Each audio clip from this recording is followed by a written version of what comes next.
Nice. Joe came in and Dr. Milan came in and they were laughing. Joey Reynolds Show. My knee is really in trouble. So was this big? Are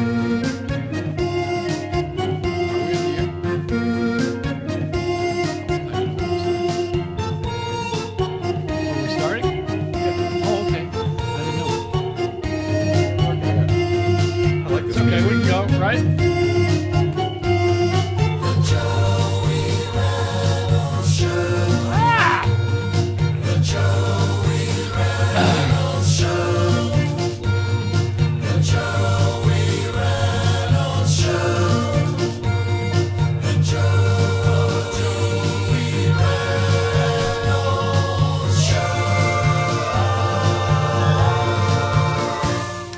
I think they ought to sing my name more.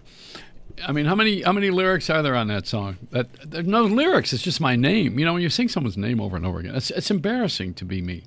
Joey Reynolds, Joey Reynolds, Joey Reynolds, Joey Reynolds, Joey Reynolds, Joey Reynolds, Joey Reynolds, Joey Reynolds, Joey Reynolds, Joey Reynolds, Joey Reynolds, Joey Reynolds, Joey Reynolds, Joey Reynolds, Joey Reynolds, Joey Reynolds, Joey Reynolds, Joey Reynolds, Joey Reynolds, Joey Reynolds. There's two little words that keep running around my head. Joey Reynolds, Joey Reynolds, Joey Reynolds, Joey Reynolds. They keep running around my head when I'm lying in my bed. Joey Reynolds, Joey Reynolds, Joey Reynolds, Joey Reynolds. I heard Joey Reynolds on the Joey Reynolds Show, and now Joey Reynolds will never let me go. Joey Reynolds to blame. I'll never be the same again. Oh no. Since I heard Joey Reynolds, Joey Reynolds, Joey Reynolds, Joey Reynolds, Joey Reynolds, Joey Reynolds, Joey Reynolds. I heard Joey Reynolds on the radio. This is when you pray for identity thefts. I heard Joey Reynolds on the radio. All right, I've had enough. I mean, you can't finish that song. Come on. That's Ray Jessel, who's used to write for Carol Burnett and a lot of the top comics in Hollywood, and he said, "Oh, let's just get to it. We'll sing your name," and that's it. Peter Weedfald is here, and Peter's one of our good friends. He's a friend of the show and a friend of mankind. I want to ask you about something before we get talking about electronics and some of the things that you are an expert at. What about the Curtis Lewa's Guardian Angel thing this year? What was that all about? I know that on this station that we're on in New York, which is opposite him, they never would have this discussion. So I figure, let's have that talk. Because he's no wait, I'll tell you why first. I should set it up a little bit first. New York was a miserable place in the 70s. Nobody really who didn't have to be here wanted to be here. There was a great movement towards anywhere or away from, and especially the West Coast and the music business. I was in L.A. when the music business moved in 1977, I think it was, right after the big ships in the harbor here in 76. They moved it to California. Billboard moved to California, and so did everybody else. But it was a tough town. A lot of crime. There was no industry. People were out of work, and they were stealing radios out of cars. And then when Giuliani came in, it got a little bit different. He was tight on crime. I think that changed some things. But Curtis Lewa was a Guardian Angel guy. Now, when did he start that thing? Was it around that time? About 30 years ago. Yeah. Yeah, he actually was arrested over 300 times in the first 5 years of his existence because the police were very, very confused as to who and what he was. They didn't really love or understand his moral authority. If somebody's attacked, I'm going to keep safety and keep them from harm.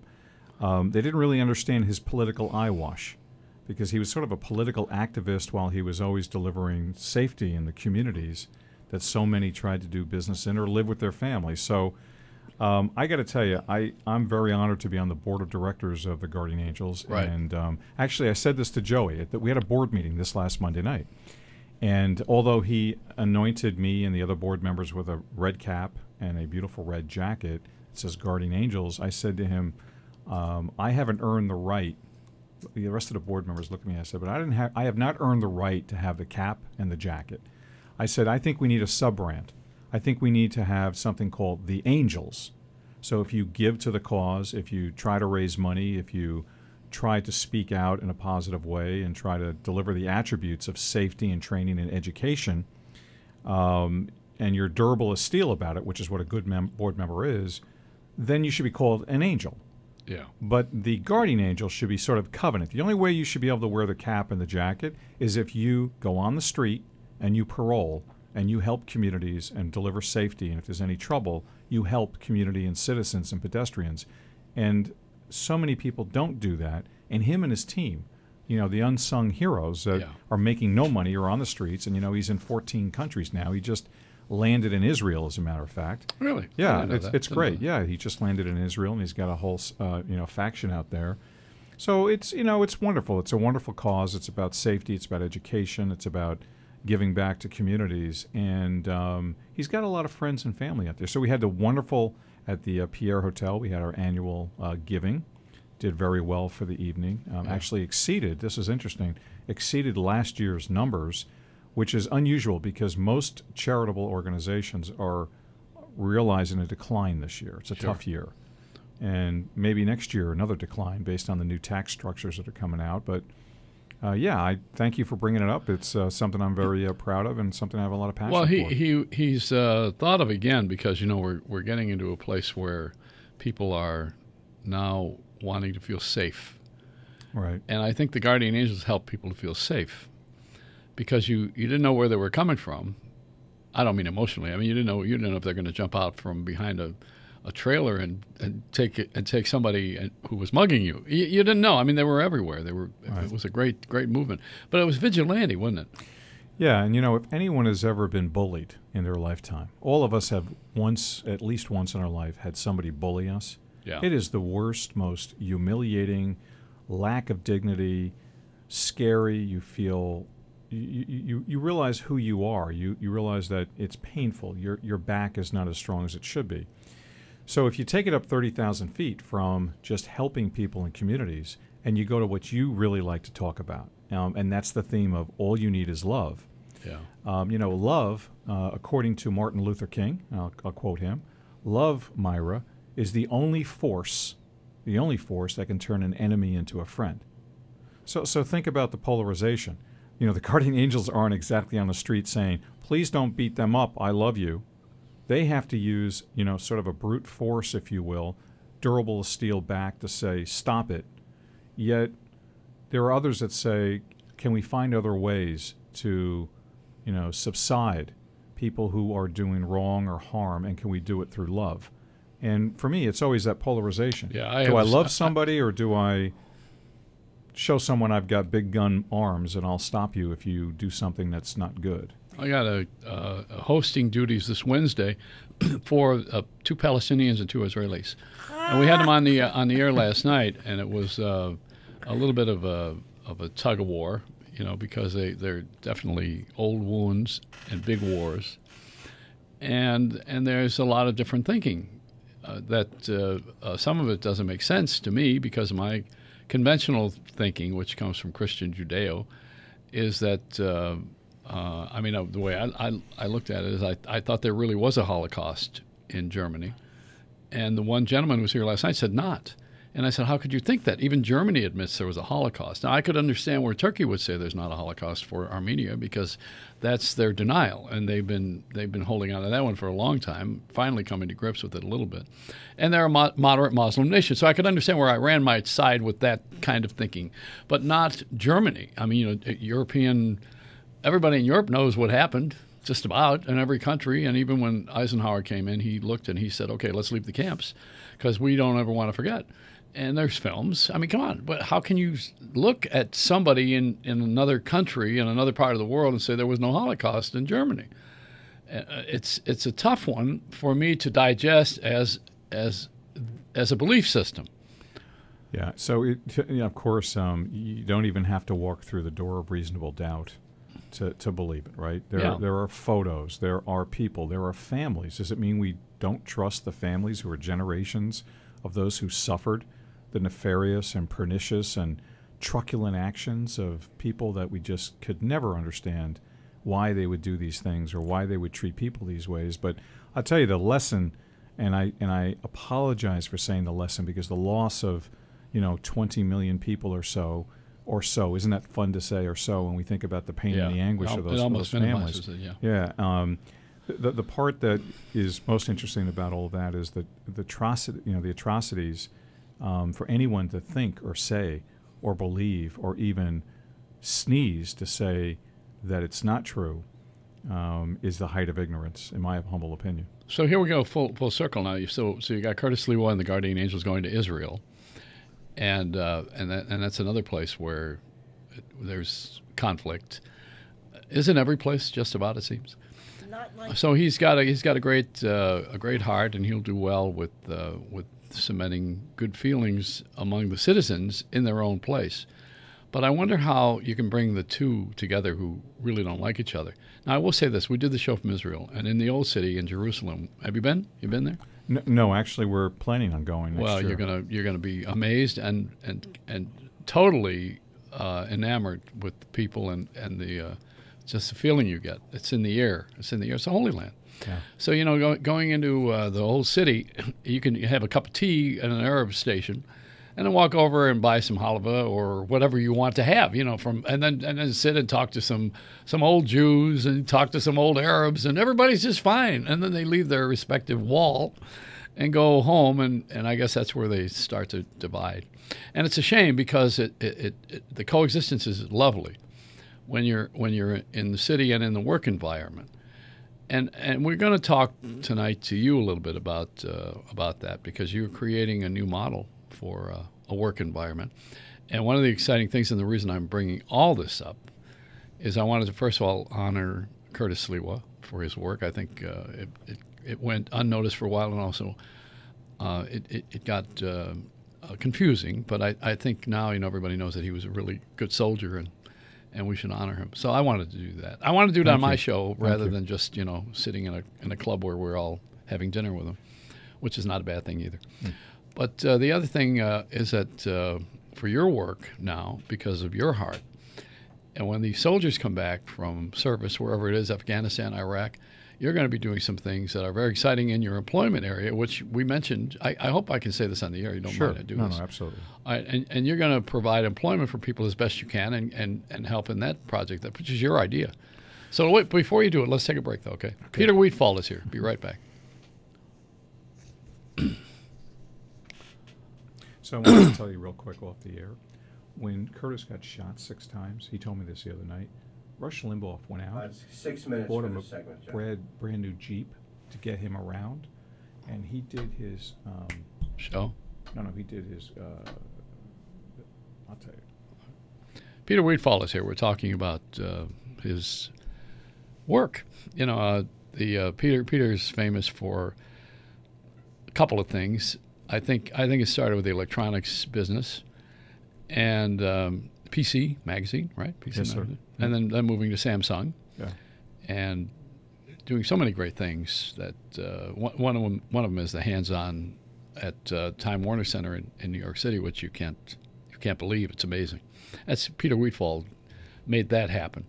Now for the real heartfelt side, Peter is doing something that we all need to do, but we forget about it after we come home from the war. We forget to take care of the veterans. And we have a lot of resentment from people who have not been cared for several of our little police actions and wars, whatever we call them. So this time, Peter is starting a new project with the GE Technologies. And in this project, when people come home from service, you're going to provide some employment. Is that correct? Did I hear that right? Yeah, we've done a lot of giving back, in the spirit of generosity, and most of it's about dreams. We talked about dreams before. You dream about our soldiers coming back safely. You dream about the fact that they're going to have a productive, happy life with their families. You dream about the fact that in this economy we're in right now, which is a very difficult economy, a heart attack economy, if you will, we're all trolling through, how do you help those that are in need, and who do you focus your concentration on? And my thinking was, you've got troops coming back, and we need to give them the dignity of a good lifestyle. They've worked hard for us. So, I think that's the real connection. The real connection is, how do we help them come back into this world and society? Because we saw what happened when troops came back from Vietnam. We saw what happened when troops came back from other skirmishes and wars. And we got to find a way to help them. That's really what it's all about. And so for me, dreams, and I like the acronym. I call dreams an acronym, and I think it's relevant to the soldiers, right? The D for dreams is really about you've got to have the desire. You've got to have a desire to go get something done, right? The R is about relevance. In this case, helping the soldiers is very relevant, and I have a desire to help them. The E is You have to do it with excellence. If you want to be the leader and you want to have to act like the leader and help them. You know, the A is for always. This is not a part-time job. It's always, always, always consistency and frequency to get it done. And the best part of the word dream for me, Joey, is the letter M. You want to know why? Yeah. That's kind of funny. M, you want to know why, like the letter Y? No, I meant W-H-Y, okay? Take it easy there. No, but the M in dream is most important, right? Yeah. Because the M is the memories. So if you can accomplish your dream, then at the end of the dream, the letter M means memories, and you can look back, and your dream really came true. So finding ways to dream about helping others and with a spirit of generosity, with a good solid back, and it's axiomatic to me that it doesn't matter what subject you choose. You want to help children, you want to help animals, you want to help families, you want to help a country, you want to help soldiers, whoever you want to help. For crying out loud, if you have the will, the need, and the means to help them, pick a dream, any dream, sprinkle it with the love and passion you have, and deliver on the acronyms, those letters I said. And the best news is, at the end, you have memories, which is the letter M of dream. Right. Well, you know, feeling good is important. Self-esteem is important. I think having high self-esteem, and especially during a down time, it's difficult when you are going broke and everything around you doesn't look so solid. It's the self-esteem that's going to create the environment to have the enthusiasm to find something and to look for jobs. What about people who are out of work? How do you feel about that right now? Well, I feel terrible. I mean, we all do. I think Ronald Reagan said that, you know, a recession is when your neighbor's out of work. A depression is when you're out of work. Yeah. And that's a quote from Ronald Reagan. I think the fact of the matter is that there are ways to course correct our country back to the proper existence of running a very good P&L. I mean, Joey, here's the difference. And for your listeners, if you've never run a business and you've not run a profit and loss statement and you haven't gone through an income statement and a balance statement, and it's not the same as being at home where you have bills and the bills come in and your check comes in from work and you apply the check to the bills. This is not for the faint of heart. It's not for the limp-wristed. When you are not doing well, you have to cut expenses. You have to renegotiate contracts with suppliers. You have to find a better way to bring products to market. We need our country to do the same. It's not just raising taxes or just saying, give me more money so I can give it to everyone else. Clean it up, skinny up, take a diet, cut back, renegotiate, find out ways to get things done at a lower price than what you're doing today, and that will stimulate the economy. Overtaxing anybody or any groups, either through cigarettes or through gasoline or soda or anything else, is not going to reinvigorate and restart up our economy. And, you know, I feel very bad. I could be one of the people who do not have a job at any point in time, but I do believe that capitalism and supply-based economics is the secret formula for this country. It's what built this country, and we've got to get back to the grassroots of that focus. So we got Peter Weedfald here with GE Technologies. You got some brand new products coming out too, Yes. Innovative. Yes. And they're ahead of schedule, and they're also ahead of the curve. Thank you. And we're going to have them pretty soon, aren't we? Yes, sir. Absolutely. And I'm going to have a big television screen right here that says GE Technologies on it, right in front of me every night. I sure hope so. So do I. We'll be right back. Joey Reynolds Show from New York. It is innovation. The other thing You about hope. the veterans that's wonderful is that it gives them a sense that people have gratitude. Yes. And that's So what did Rush do? He gave, they were behind 100,000. You can't say this publicly. No. They were behind 100,000 for this year's gala. Curtis called him. He sent him a check for 100,000. Just like that. Wow. Oh, no, you can't. Well. All right, I heard there's plenty of money around, so Peter Weedfald came over. Is it true that rich people don't have any place to put their money? I'm not asking you that directly. Joey, if I had your money, I'd throw my money away. So I don't know how to answer that question. Get out of here. No, is there a place for people? We seem to have There's a place for it. Yeah, okay, thank you. You know, the money in the banks is not going to be sufficient. The money in stocks is not working the way it was. Right. There's no tax shelters the way they were, and you even mentioned that even in charitable giving next year it might take a bite. Right. So the rich people who have a lot, They want to put it somewhere where it works for them and they get a return on it, correct? Right. Isn't that the system? Well, you have to define what a lot is. So there are now today, and this is a fact, 364,000 millionaires in the United States of America. True fact, 364,000. In 1959, there were 34. Whoa. So let's define rich. Is rich a millionaire? Is rich a 500,000-aire? Is rich 100,000? So first of all, I think it's relevant. Second of all, unfortunately, what our administration may not understand is all of us have reached and stretched to the point of whatever we make. Let's be clear. So if you make $150,000 a year, I can guarantee you over the last decade and a half, you've lived your life, by the way, if you've done it with the sanctity of having a good P&L in your family, not overspending, not using credit cards wrong, not buying a house you shouldn't have bought. But if you were straight up across the board, then you know what? That's what you make. Now, it could be shocking that suddenly the administration says if you make $200,000, if your family makes $200,000, so the wife might be making $90,000, the husband might be making $110,000, they have 4 children, they're living in a home that's worth $550,000, their house taxes have gone up, the government says the government taxes are going to go up, $1.5 trillion more for health care for about 22 million Americans, by the way. Yeah. Those are the ones that don't have health care out of 310 million Americans. Is that person rich, or is that person taking care of their family based on the income they've earned over the last 10 years? And so who is the rich people? If you're a millionaire in this country, if you have $1 million a year, well, after taxes, you have $500,000 a year. And if you reached and you got a house that you're paying a mortgage of $8,000 a year, now it's costing you $175,000 a year to live in that house out of a $500,000 income. So the net is, I think that you really have to stop, look, and listen. One more point. Let me add demographics. So you make $200,000 a year, you and your wife? Yeah. Oh, whoops. Joey, I forgot to ask how old you and your wife are. Oh, yeah. Oh, the wife is 59 and the husband's 60, and it took them 30 years to climb the ladder of success to suddenly make $200,000. Now we're going to punish them. So I think age comes into it.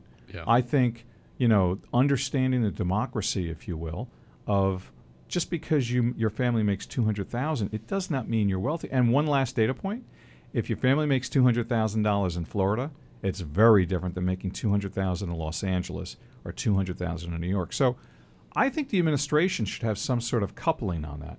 It's not just $200,000 and we're going to charge you. Let's find out where you are in your walk of life. Let's find out what your age is. Let's find out how you live your lifestyle. Because if someone makes $200,000 a year and lives in a $30,000 home and is just taking the money and putting it in a bank, yeah, maybe they can afford some more. But if they're making $200,000, 2 or 3 children, and living as a $200,000 account, if you will, then maybe they can't afford to give any more. Your GE technology is going to make TVs, right? You're not going to make ovens, because I'm going to stick my head in one right now after this. No. You've really depressed me. No. No, but there's a sunny side to all this. Oh, yeah? Well, let me close my umbrella. Where is it?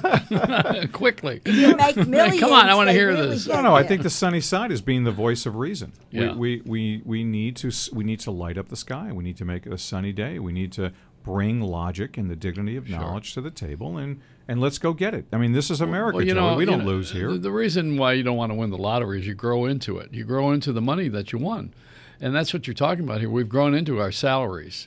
And then we had another kick in the ass, which we didn't have in the 30s when we had that recession, depression, /risk.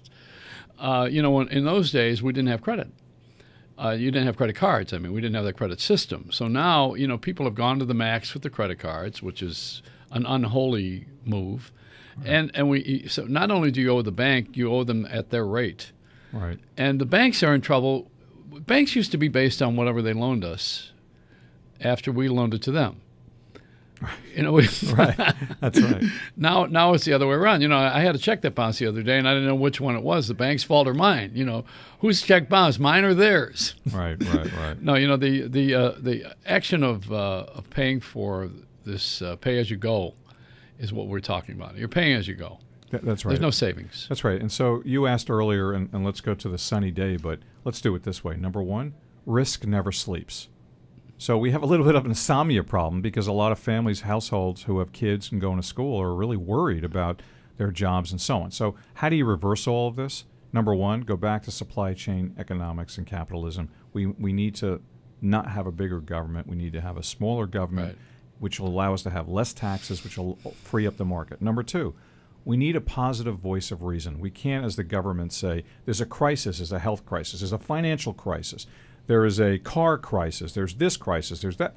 I mean, literally, there are people who are hoarding cash. They're terrified They're right afraid, now. yeah. I think you heard that savings is up 7%, That's great. which Yeah. is great news. But somewhere along the line, we have to stop saying that it's fear, uncertainty, and doubt, FUD, and start talking about this is America. We're going to climb back up. Let's get the spirit of generosity going. Let's figure out how to work together. And let's have a discipline of fairness among people. And one last data point, you can't rush and flush.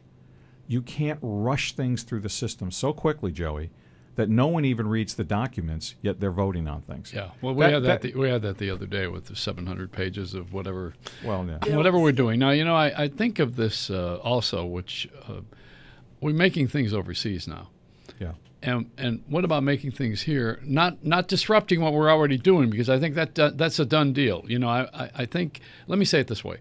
If I heard this right, and I'm qualifying it because I only go by what I hear, and I have a lot of people on the air, and I listen to a lot of people, and I learn that way. So I'm kind of like, I'm not an expert. I'm just a good listener, and then I'll repeat things. What? Yeah, I try to listen, and I repeat things that I hear, but I don't always want to put things on the air that are not factual. But sometimes I get caught up in the idea that it sounds right, and so that's this.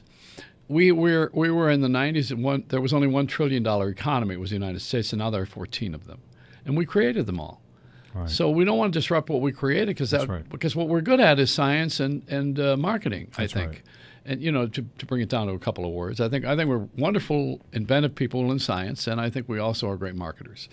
So in the salesmanship, which we have down like nobody ever has in history, and we also have the means to do it, you know, the mechanics, the electronics, of course, which you are so much a part of.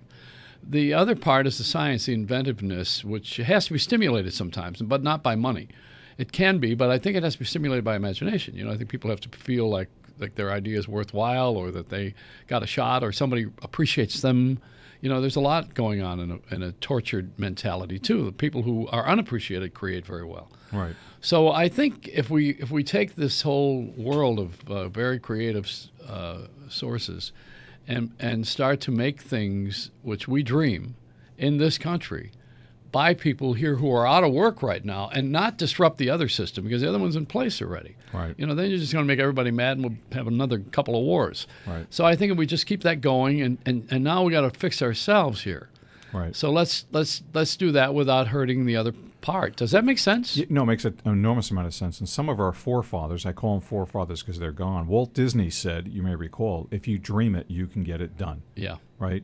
And so, you know, you brought up a couple subjects. Manufacturing. Remember the turn of the century, we were a manufacturing powerhouse. America was a manufacturing powerhouse across all these things, locomotive engines to cars and so on and so forth. And now, as new technologies are thundering out of warehouses outside of the United States, it's really the intelligence of the United States that's driving that technology. So if you look at the Wintel architecture, which was the combination of Microsoft and Intel, Right. they built a steadfast foundation that still stands today and still is a world-class leader. And unchallenged. Unchallenged, but it's incorporated in factories all over China, if you will, and other foreign lands of Asia, because they have now perfected supply chain economics and basis. Except for one little thing here. They keep the money in their own system because their corporations and their government are one. That's correct. And we're separate here. That's correct. So our money flows to other places. Theirs does not leave the country. That's right. And if we could figure that one out, it would be a good thing. I don't know that we can. But I think we can at least create another environment here. That's what I was suggesting. Yeah. That's very astute because that is the case. The manufacturing takes place over there. They get their pennies for every product they produce. They ship it over here. Then it's our responsibility to try to monetize or build margin pools around that technology and products. But their work is done. Hits the ship, lands in our land, and they're done, and they've made their money. Now we need to figure out how to market and sell those Yeah. products in order to make our money.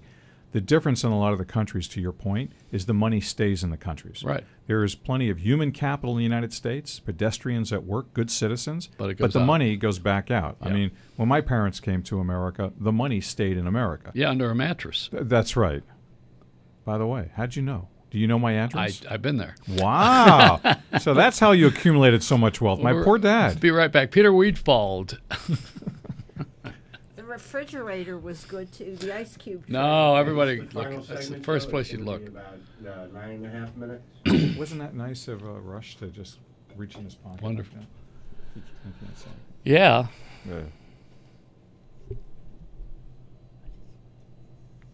All right, we got Peter Weedfald here, and he's the president of GE Technologies, and I got a good idea right now for this next event for watching the screen. I had lunch with some young people after yoga the other day, and the one guy said, "I don't watch television because I'm putting together a combination of television and radio. We're trying to put on the air here." And I said to him, "You do watch TV?" He says, "No, I don't watch it at all." And I said, "Where do you get your news?" He says, "From the internet." And I said, "Well, that's TV. Anything with a picture and sound is television. What are That's you right. talking about?" Yeah. And Peter, you've been in there. I think last time you were here, we may have talked about this, or maybe even at dinner, where the Samsung idea was to take this beautiful picture and surround it with ceramic or with some sort of a sexy female quality. Right. Did you? Is that right? Yeah, I hate so- to misquote. So Well, that's I was a concert pianist, and so as part of the discussions we had, we were sort of in a 7 or 8 years ago, the Samsung television brand was downtrodden. It was we were in the pell-mell of being at the bottom of the shelf at the last 3 feet of the sale in retail. And I just happened to go out. We were talking to all of the different designers in South Korea and so on. And I said, I'm a concert pianist. And I said, it's interesting how many people own a grand piano that's got 24 coats of lacquer in it. And I go to their homes and I say, wow, what a beautiful piano. Who plays? And they look at me like I'm a deer in the headlights and they say, who plays?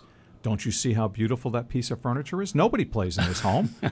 And so I started thinking we should have TVs that have the same kind of 24 coats of black lacquer, white or black, depending on preference. And my God, we came out with a whole series, the Bordeaux, the Merlot, and boy, I'll tell you, it just propelled the company. So first and foremost, I'm going to use this language, sex does sell. Yeah. It's a sexy, the first reaction, the first emotive capital from any consumer is to look at it and say, that's cool. That's really beautiful. That's gorgeous. And then what does it do? Way before, what does it do? And then worry about what it looks like. So, it goes back to imagination. Creativity and imagination allows you to escape to predictable, says Albert Einstein, which is interesting. And we need to be very creative. But really on technology, let's talk technology for a moment. The locus for innovation is really the intersection between the world of wireless and the world of a piece of glass and everything that will connect to it. So in point of fact, the BlackBerries, the iPhone is a great example. I mean, that is the locus of innovation. Yeah. And not only that, but they built SDKs, software development kits, and they've actually making money in applets and servlets and dropping down, different widgets and gadgets and quality and technology. And we want to do the same on the 10-foot experience. So the 10-foot experience means in your room, in your family room. Why can't you have the dignity of answering the telephone? Why can't you have the dignity of putting a game on the TV or putting, some special little fun thing on the TV that today you have on your phone? So really, it's the art of the possible on a piece of and glass. you can put my face on there. Well, Joey, it's always a pleasure to have your face. I mean, I have your face just like that song in the beginning, Joey Reynolds, Joey Reynolds. Yeah. Everywhere I look, I got your face. We It's get Dr. unbelievable. Leon to give me a face. That's right. Well, great Spartans like you, we need you all over us to remind ourselves that hard work and humility and caring about others really matters. That's why I like to post your face up around my locker, if you will. Whoa. Yeah. So back to technology. For those that are unwashed in technology, it's really a wonderful place to be because you just go to the store. And it's funny. I'll tell you about technology, how it's changed so much. If tomorrow you went to a store, technology store, and someone hands you a cell phone and they said, throw it up in the air and say out loud, stay up there. And you threw it up in the air and it floated right above your head, you realize you wouldn't even be surprised. You go, wow, that's really cool. That's all you'd say. So we expect these, right, we expect these glowing boxes, whether it's a TV or a cell phone or a device or a DVD or a Blu-ray Live 2.0. We expect these things to do magnificent, and we're not surprised by anything anymore. And that's the amazing part of technology, that we no longer are amazed by it, but we're finding ways to live our lives through it. And that's a big difference. And so really it's about the dream. You don't buy the cold steel of a television. You buy the dream to watch Pirates of the Caribbean, and you think you're one of the pirates. Oh, yeah. You buy the dream of watching the Super Bowl in your living room because you think you're really playing football and you've got the helmet on. So it's every walk of life, and you have 3 lives, a mobile life, a business life, and a home life, surrounded by a piece of glass. And that piece of glass, as you said, you're right. You get your news from the internet, that's television. You use an Apple iPhone, that's television. It's all television, Joey. Yeah. And I think, the important part for someone like you is being ambient. You should be on every piece of glass. Well, not every. I don't think I watch you in some of the rooms I'm in, but being able to reach you is one thing. But because the internet's Darwin on speed, it's better than a piece of glass because I can reach you and come back. I can reach you and come back. I can go all the way to France and come all the way back with a message, with a movie, with a television script, with a radio spot in a nanosecond. That's the power of transcending the dream. We talked about protracting the dream. Yeah. And using that dream to spread more love and more happiness and more productivity. So we talked about service, we talked about economy, and we talked about imagination. Wow. And all these things go together. Yes. And when you have that package, we should have a great experience. And life is filled with quality at that point. You know what? The real problem here is, or the real opportunity, let's do the opportunity, is ensuring that everybody is enjoying the dignity and the joy and the spirit of all of these technologies and products to enjoy their own dreams. And that's another piece that's really important, is that everyone has that opportunity. So now the telephones, which are bad sound but good cameras, they have a new broadband now because of the surrender of the digital, yes, over-the-air television. The digital has given away now the old band, right, which now they can use to expand. So the expanded band will carry a bigger and better picture and better sound. Is that right, on a phone? That's correct. If they do they have to pay extra for that? Of course. Oh, that's what I thought. By the way, if they'd better, otherwise we'll never get back to capitalism. Welcome to America. That's right. So the phones are going to sound better, and they're going to have pictures, direct TV eventually. Yeah, and then you're going to use devices like Slingbox. Is radio going to be over? Oh, never. Are you kidding? Come on, it's one of our most important senses. Is print going to be over? Print will never be over in our lifetime. Beyond our lifetime, that's a bit of a problem. Do you like Kindle? I love Kindle, and I think that the next generation of Kindle, I don't mean the larger screen, I think the next level of Kindle is going to be more of what, it's going to super fuel, meaning it'll be HTML, it'll be in color, you'll be able to take a USB and plug into it and port over your photos and port over your own book. You could write your own book. You'll access anything you want. Yeah, that's right. Now, how about this generation of cell phone use and abuse? Are we going to get over this eventually? Yeah, where everybody's crossing the streets and putting their lives in jeopardy just to make a phone call? Well, I mean, we're already seeing miniaturization. I mean, somebody asked me about 3D the other day, and I got up on the big white horse and white hat and talked about 4D on television. So let's talk about cell phones real quick. The fact of the matter is that you're going to see cell phones wind up. The next generation will be devices that you don't see. They'll be in your glasses. They'll be in an earpiece. You'll just command by voice synthesis. You'll go in and you'll actually speak. It'll listen to your voice. It'll do commands. You won't have to. And what that'll do is it'll free up more of your senses. You can drive and see where you're going. You can not trip and bump into somebody. So you will have self-actualization, if you will, and it'll be very cool. When are we going to have this GE technology? We expect to have GE technology in the spring of 2010, and we're really excited about it. So everybody can go out and buy one of these things, and we're going to have this. We're going to have sex. Is that what you said? I only hear what I want to hear. No. Let's be careful here. This is a brand promise. This brand promise is about trust, leadership, quality, and best of breed products. But Yeah, it is going to be a product that many people are going to want, and it's going to be under the protection and the ribs of the umbrella of a great brand called GE, and we think we're going to do extremely well with it here, starting in the United States, but it's an international proposition, so we're going to go global fairly quickly. We'll be in foreign countries outside the United States, North America, within 6 to 9 months to a year. Thank your mother for giving you that piano. I will. You changed our lives. Oh, thank you. Peter Weedfald. Be right back. That was tough. It's Why? interesting. No, it was fun. Tough. We're innovative in medicine, Yeah. and yet that gets Francis, that wasn't tough, was it? No, how did I do? Was I okay with you tonight? Great. Oh, good. And they do it enjoyed cheaper. that. Yeah. Yeah. I mean, they're doing a lot of That's the interesting. medical procedures in Singapore. Jimmy. Much cheaper. Francis Weedfald. Francis, hey. Jimmy Farah. Peter Weedfald. Peter, I keep hearing about you. Nice to meet you. Now, Peter, Jimmy is one of my best friends. Yes. He's putting this radio TV thing together Oh, great. right now. Right now today. But wait. Look at how young he, look at how handsome he looks now. But wait a minute, wait. Come on. Jimmy was with King World for 22 years. Oh, really? He went to school with Yeah. Michael King, Wow. and they had started the company with the Rascals. They rubbed 2 cents together in their brains. They had nothing. And